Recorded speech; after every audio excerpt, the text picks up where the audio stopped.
შეუძლებელია ადამიანი იყოს მორწმუნე და მის ცხოვრებას ეს არ დაეთყოს. ხშირად მithქვია ხოლმე ადამიანები რომ მოდიან სასაუბროდ, მეუბნები აი შენ ხარ მორწმუნე საკუთარ თავს თვლი მორწმუნედ.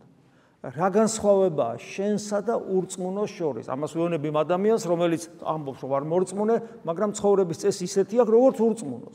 მოიხედე მეთქი, ნახავ უამრავ ადამიანს, ხო შენნაირს, შენ ახლობელს და დააკვირდი ერთნაირად ცხოვრობთ. ზუსტად და რა შევლინდება შენი სარწმუნოება? როგორ შეიძლება ადამიანი, რომელიც ფიქრობს, რომ ღმერთი არ არის და საერთოდ ეს თემა დახურულია მისთვის და ადამიანი, რომელმაც იცის, რომ ღმერთი არის და გარკვეული ძალვა და შიში აქვს მის წინაშე, ერთნაირად ცხოვრობდეს. როგორ შეიძლება ეს? ეს ხო ნიშნავს, რომ ამის რწმენა ბუტაფორია და არც არაფერს არ წარმოადგენს. იმიტომ რომ თუ ადამიანი მართლა მორწმუნე ხდება, ის იბადება მეორედ, სხვა ქმნილება ხდება, მისი განღმრთობის პროცესი იწყება, რომელიც დასრულდება თითოეული ჩვენგანის ამაღლებით. გაიხსენეთ პავლე მოციქული რას ამბობს? როცა უფალი დიდებით დაბრუნდება, ცოცხლები გარდავისახებით, ანუ იმ სხეულს შევიძენთ, რა სხეულიც ქონდა მკვეთრით აღდგარ მაცხოვას.